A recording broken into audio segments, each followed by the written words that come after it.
तो चलिए आगे बढ़ते हैं इस वीडियो के टॉपिक के ऊपर। इसके पहले भी कुछ वीडियोस में पब्लिश कर चुका हूँ। वो वीडियोस अगर अब तक आपने नहीं देखे तो आप चाहिए तो हमारे चैनल के वीडियो सेक्शन में जाकर उन वीडियोस को देख सकते हो।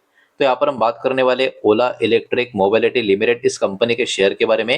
बिकॉज एक बहुत ही बड़ी रिपोर्ट इस कंपनी के बारे में मार्केट में फ्लोट हो रही है, उसको यहाँ पर हम कवर करेंगे। 40 रुपए के आसपास का क्लोजिंग है, फ्लैट पॉजिटिव क्लोजिंग आज के थोड़े खराब मार्केट में इस स्टॉक में हमको देखने को मिली है। अब सबसे पहले इस स्टॉक के कुछ मोमेंटम की अगर मैं बात करने की कोशिश करूं तो सबसे पहले 6 महीने का पैटर्न देखते हैं। तो 6 महीने का पैटर्न अच्छा खासा नजर आएगा। लास्ट 6 मंथ्स में अराउंड 30% के आसपास के रिटर्न स्टॉक में आपको नजर आएंगे। और स्टॉक का चार्ट पैटर्न भी यहाँ पर आप देख सकते हो, काफी अच्छा खासा अप ट्रेंड मेंटेन करता हुआ हमको देखने को मिल रहा है। पिछले एक साल का पैटर्न देखे तो एक साल का पैटर्न अभी भी फ्लैट है। बिकॉज देखिए एक साल पहले स्टॉक का प्राइस 40 रुपए के आसपास था, उसके बाद काफी ऊपर गया, फिर काफी नीचे आया और अभी फिर से 40 रुपए के करीब है। मतलब स्टॉक पिछले एक साल में एकदम फ्लैट है, ना नेगेटिव ना पॉजिटिव, एकदम फ्लैट अभी के टाइम आपको देखने को मिलेगा। लेकिन सभी को पता है लॉन्ग टर्म का पैटर्न इसका जब हम ओपन करेंगे तो स्टॉक का ऑल टाइम हाई का जोन 140 150 के आसपास का नजर आएगा। और वहां से काफी बड़ी गिरावट होने के बाद 2026 का मतलब ये साल शुरू होने के बाद स्टॉक कहीं ना कहीं अपने आप को 20 रुपए के आसपास सपोर्ट लेकर अब अपने आप में स्टेबिलिटी लाने की कोशिश कर रहा है। इन शॉर्ट स्टॉक अपने ऑल टाइम हाई के कंपेयर में काफी बड़ी गिरावट अब तक यहाँ पर दिखा चुका है। तो अभी आगे बढ़ते हैं और इस कंपनी के बारे में कौन सी वो बड़ी खबर या बड़ी अपडेट निकल कर आ रही है उसको जरा सिंपल वे से समझने की यहाँ पर हम कोशिश करते हैं। तो ओला इलेक्ट्रिक को एक्चुअली रिसीव हो चुका है एक इंपॉर्टेंट अपडेट। और ये अंडर दी गवर्नमेंट का जो पीएलआई स्कीम है उसके अंतर्गत ये सारा चीज होता हुआ हमको देखने को मिल रहा है। अब देखिए ये अपडेट क्यों इतना बड़ा माना जा रहा है। तो ये अपडेट का जो कनेक्शन है एसीसी यानी advance chemistry cell battery manufacturing जो है, इनका जो कनेक्शन है इस बिजनेस से उसमें एक्चुअली बहुत ही बड़ा अपडेशन यहाँ पर हमको देखने को मिल रहा है। कंपनी कहीं ना कहीं एलिजिबल होती हुई इंसेंटिव को यहाँ पर नजर आ रही है और इंसेंटिव का ह्यूज नंबर आपको नजर आएगा, अप टू 7,240 करोड़ 2031 तक। तो ये अपने आप में लॉन्ग टर्म के लिए भी बहुत बड़ी खबर है और ओवरऑल कैपिटल वाइज पैसे के वाइज भी ये अपने आप में काफी बड़ी खबर आपको देखने को मिलेगी। ये अप्रूवल का जो कनेक्शन है ओला इलेक्ट्रिक का जो सब्सिडरी है ओला सेल टेक्नोलॉजीज, इससे आपको देखने को मिलेगा। और सिंपल सी बात है ये वाला स्टॉक अब तक मार्केट में लिस्ट नहीं है, तो इसका जो इम्पैक्ट आना है वो ओला इलेक्ट्रिक इस कंपनी के ऊपर ही होता हुआ हमको नजर आएगा। तो इसके कारण ये वाला कंपनी अभी के टाइम बाजार की नजर में बना हुआ है। अब देखिए गवर्नमेंट ने यहाँ पर क्या अप्रूवल दिया है। तो मिनिस्ट्री ऑफ हेवी इंडस्ट्रीज ने यहाँ पर अप्रूव दे दिया है रिवाइज टाइमलाइन को under the assessee PLS scheme. और ये रिवाइज टाइमलाइन एक्चुअली कंपनी को और भी ज्यादा टाइम काम करने के लिए जो बैटरी मैन्युफैक्चरिंग का टारगेट है उसके लिए और भी एक्स्ट्रा टाइम देने का काम कर रही है। अब ये इंसेंटिव का जो कनेक्शन है जो प्लांट कैपेसिटी है 20 गीगावाट आज का उसके साथ भी आपको नजर आएगा। तो इसका मतलब ये भी है कि सरकार भी यहाँ पर बहुत स्ट्रिक्ट जरूर है, लेकिन फिर भी कंपनियों को और भी जो एक्स्ट्रा थोड़ा टाइम चाहिए वो भी देने को यहाँ पर बिल्कुल भी शर्मा नहीं रही है, या इतना भी एकदम ये नहीं कर रही कि करना ही पड़ेगा। अगर थोड़ा बहुत एक्सटेंड करना टाइम तो सरकार भी यहाँ पर कर रही है। तो ये भी अपने आप में एक फ्लेक्सिबिलिटी शो करती हुई आपको नजर आएगी। अब देखिए 20 गीगावाट आज का कनेक्शन या प्लांट कैपेसिटी का प्लान देखने को मिल रहा है, लेकिन करंट बैटरी कैपेसिटी कितना है ये ओला इलेक्ट्रिसिटी का ये हमको समझना होगा।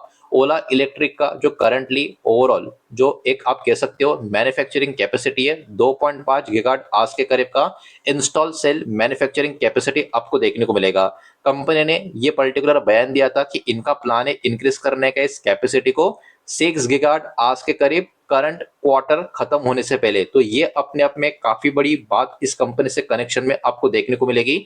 लेकिन वही बात है ये टारगेट अपने आप में काफी बड़ा है और ये टारगेट अचीव करने के लिए मैन्युफैक्चरिंग का ये बहुत ही बड़ा माइलस्टोन है। इसको अचीव करने के लिए कहीं ना कहीं जो पीएलआई बेनिफिट्स के बहुत सारे अलग अलग चीजें होती है उसका भी उतना ही इन्वॉल्वमेंट होता रहेगा। इसके कारण ये जो पीएलआई स्कीम का खबर आज के दिन इस मार्केट में कंपनी के बारे में निकल कर आ रहा है उसको आने वाले समय के लिए कंपनी के लिए पॉजिटिविटी की तरह यहाँ पर लिया जा रहा है। देखो इस वीडियो में आगे इस कंपनी के जो फाइनेंशियल्स है वो भी हम देखेंगे, तभी आपको समझेगा कि पीएलआई स्कीम का इतना क्या मतलब इस कंपनी को डिपेंडेंसी है। तो ये आपको जब कंपनी के फाइनेंशियल्स देखोगे तभी आपको समझ में आएगा। लेकिन सिंपल वे में रिपोर्ट में जो मेंशन किया है वो भी जरा देख लेते हैं। ओला इलेक्ट्रिक बैटरी मैन्युफैक्चरिंग प्लान के लिए ये पर्टिकुलर स्कीम बहुत ज्यादा जरूरी है, इसलिए इस पर्टिकुलर खबर को बहुत ज्यादा यहाँ पर कहीं ना कहीं फोकस में रखा जा रहा है। तो गवर्नमेंट के जो अप्रूवल से मैन्युफैक्चरिंग के जो माइलस्टोन है इस कंपनी के, और जो भी एक्चुअल इंसेंटिव पेमेंट है, ये इस कंपनी के लिए अभी के और आने वाले समय के डेवलपमेंट के लिए बहुत ही इंपॉर्टेंट रोल प्ले करते हुए आपको नजर आएंगे। बिकॉज कंपनी को यहाँ पर सिर्फ अभी का जो इनका बिजनेस मॉडल है उसको नहीं चलाना है, कंपनी को एक्चुअली इनका जो बैटरी प्रोडक्शन है इसको भी स्केल करने की जरूरत है। साथ ही साथ रॉ मटेरियल का जो रिक्वायरमेंट है उसको भी कंपनी को बड़े लेवल पे मैनेज करने का काम भी करना है। तो पीएलआई स्कीम का कोई भी बड़ा अमाउंट इस कंपनी को अगर मिलता है तो ये कंपनी के लिए अपने आप में काफी बड़ी बात यहाँ पर मानी जाएगी। लेकिन ऐसा मैं क्यों कह रहा हूँ, तो वो बात समझने के लिए कंपनी के फाइनल्स को भी यहाँ पर हमको देखना होगा। लेकिन उसके पहले वीडियो को लाइक कर देना, वीडियो को शेयर कर देना, पहली बार चैनल पर आ चुके हो तो चैनल को भी सब्सक्राइब जरूर कर देना।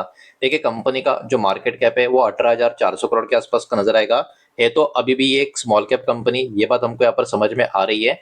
फेस वैल्यू अभी के टाइम 10 का देखने को मिल रहा है। ओवरऑल अगर भविष्य में कभी स्टॉक स्प्लिट का नौबत आ गया तो फेस वैल्यू 10 का है, तो स्टॉक स्प्लिट भी काफी अच्छा खासा हो सकता है। प्लेज परसेंटेज 0 है, मतलब कंपनी के प्रमोटर्स का अभी कोई गिरवी शेयर यहाँ पर आपको देखने को नहीं मिलेगा। डेप्ट टू इक्विटी 0.82 के आसपास का है, कर्जा तो है, ये बात हमको यहाँ पर देखने को मिल रही है। असेट कंपनी का काफी अच्छा खासा है, 7,800 करोड़ के आसपास का। तो अभी आगे बढ़ते हैं और कंपनी का जरा प्रॉफिट एंड लॉस का जो स्टेटमेंट है उसको देख लेते हैं। नंबर जो भी होंगे करोड़ में होंगे, और कंसोलिडेटेड फिगर्स को यहाँ पर हम चेक करेंगे। पिछले 4 साल का नंबर यहाँ पर जो अवेलेबल है उसको ही हम चेक करने वाले हैं। तो देखिए कंपनी की हालत ऑब्वियस सी बात है इतनी प्रॉमिसिंग आपको देखने को नहीं मिलेगी। 4 साल पहले कंपनी का लॉस था 1472 करोड़ का, उसके बाद लॉस और बढ़ गया 1584 करोड़ का, उसके बाद लॉस और बढ़ गया 2276 करोड़ का। मतलब चार में से पहले 3 साल कंपनी का लॉस ही था, और लॉस भी लगातार कम नहीं हो रहा था, लॉस लगातार ऊपर की तरफ जा रहा था। लेकिन पिछला फाइनेंशियल ईयर कंपनी का लॉस काफी कम होता हुआ देखने को मिला है कंपेयर टू प्रीवियस ईयर। है तो ज्यादा ही, लेकिन compare to previous year loss कम होता हुआ देखने को मिला है। तो यहाँ से एक उम्मीद की किरण है मार्केट को कि अगर ये वाला अभी का जो फाइनेंशियल ईयर चल रहा है जो अगले साल खत्म होगा, अगर यहाँ पर कंपनी अपने आप को इंप्रूव करने में कामयाब होती है तो इस नंबर से भी कम लॉस अगर कंपनी का आता है और कुछ मैजिक हो जाए और कंपनी अगले साल प्रॉफिट में आ जाए ये करंट फाइनेंशियल ईयर में, तो कहीं ना कहीं कंपनी के लिए बहुत ही बड़ी टर्नअराउंड स्टोरी भी साबित हो सकती है। बिकॉज इसका ट्रेलिंग 12 मंथ का नंबर अभी के टाइम 1740 करोड़ के आसपास का है। तो उम्मीद जरूर रहेगी कि कंपनी अगर अच्छा काम करती रहती है, प्रोग्रेस करती रहती है, तो हाई प्रोबेबिलिटी भी हो सकती है कि ये वाला कंपनी कहीं ना कहीं अपना लॉस काफी हद तक कम करते हुए हमको देखने को मिले। लेकिन ये होगा या नहीं होगा ये तो आने वाला वक्त ही बताएगा। तो इसके कारण बहुत सारे ऐसी चीजें या ऐसा सिचुएशन कंपनी का जो बना हुआ है, इसके कारण पीएलआई स्कीम जैसा स्कीम इस कंपनी के लिए बहुत ही इंपॉर्टेंट फैक्टर हमेशा रहेगा। ये बात ध्यान में रखनी होगी। अब देखिए शेयर होल्डिंग पैटर्न भी कंपनी का काफी इंटरेस्टिंग है। जून 2026 का लेटेस्ट पैटर्न है। इसमें प्रमोटर की होल्डिंग कितनी है? प्रमोटर की होल्डिंग 32.96 मतलब 33% की आपको देखने को मिलेगी। मार्च क्वार्टर के कंपेयर में प्रमोटर का होल्डिंग हल्का सा कम होता हुआ हमको देखने को मिला है। लेकिन एफएस का होल्डिंग अगर आप देखोगे 4% था, वो 4.11% का देखने को मिल रहा है। मतलब एफएस का भी हल्का सा होल्डिंग बढ़ा है। तो देखिए प्रमोटर का हल्का सा कम हो गया होल्डिंग, लेकिन एफएस का हल्का सा होल्डिंग बढ़ा है। लेकिन जरा डीएस का स्टेक को देखो, डीएस का स्टेक 7.01 से सीधा 12.16% के करीब जाता हुआ देखने को मिला है। मतलब डीएस ने इतनी बाइंग की है जितना प्रमोटर और एफएस ने बेचा भी नहीं है। इसका मतलब एकदम सिंपल है, कहीं ना कहीं और भी कुछ प्लेयर्स यहाँ पर सेलिंग करते हुए आपको नजर आएंगे। अदर्स होल्डिंग 4.75 से 4.51 है, और पब्लिक होल्डिंग 50% के करीब से 46% के करीब जाते भी हमको देखने को मिल रही है। मतलब कहीं ना कहीं पब्लिक का सेलिंग काफी ज्यादा हमको जो देखने को मिल रहा है वो भी डीएस के बाइंग में कन्वर्ट हो रहा है। प्रमोटर का और एफएस, प्रमोटर का छोटा सेलिंग भी यहाँ पर डीएस की बड़ी बाइंग में कन्वर्ट हो रहा है, और एफएस का भी थोड़ा सा इंक्रीमेंट यहाँ पर हमको देखने को मिल रहा है। इन शॉर्ट पब्लिक बेच रही है और दो बड़े प्लेयर स्टॉक में बाइंग कर रही है, ये बात हमको यहाँ पर समझ में आ रही है। तो देखिए ओवरऑल कंपनी का बिजनेस अभी के टाइम ऐसा है, बिकॉज कंपनी अभी और भी अलग अलग कैटेगरी में अपने आप को जो एक्सपांड करती हुई नजर आ रही है फ्यूचर ग्रोथ के हिसाब से, वो कहीं ना कहीं अच्छी बात है। लेकिन अभी भी कंपनी के जो बहुत सारी चीजें इतनी प्रॉपर नजर नहीं आती। लेकिन वही बात है, मार्केट में ऐसे बहुत सारे स्टॉक है जो पहले बहुत बड़े प्रॉब्लम में थे, ऐसे बड़े बड़े लॉस में थे, लेकिन उसी बिजनेस का ग्रोथ फ्यूचर में जो बहुत अच्छा हो सकता था उसके ऊपर काम करके कंपनी अपने आप को आगे लेकर भी गई है। ऐसी बहुत सारी सक्सेस स्टोरीज मार्केट में आपको देखने को मिलेगी। तो क्या ओला भी उसमें से एक रहेगी या नहीं रहेगी ये तो आने वाला समय बताएगा। लेकिन खबर काफी जो अच्छी निकल कर आ रही थी वही मैंने आपके सामने इस वीडियो के माध्यम से प्रेजेंट की है। जो भी डाटा मैंने इस वीडियो के माध्यम से आपके सामने प्रेजेंट किया है सब कुछ एजुकेशनल, इन्फॉर्मेशनल, न्यूज पर्पस के हिसाब से ही है। किसी भी तरीके का इन्वेस्टमेंट का एडवाइस या स्टॉक का रिकमेंडेशन मैं आपको दे रहा नहीं हूँ, ना ही मैंने आपको दिया है। इस बात को भी यहाँ पर आप ध्यान में रखें। उम्मीद करता हूँ वीडियो समझ आया होगा, पसंद आया होगा तो वीडियो को लाइक करें, दोस्तों शेयर करें। पहली बार चैनल पर आ चुके हो तो सब्सक्राइब भी कर देना, और कोई भी स्टॉक में निवेश करने से पहले खुद की स्टडी रिसर्च जरूर करें, फाइनेंशियल डर की सलाह जरूर ले। मिलते हैं नेक्स्ट वीडियो में, धन्यवाद।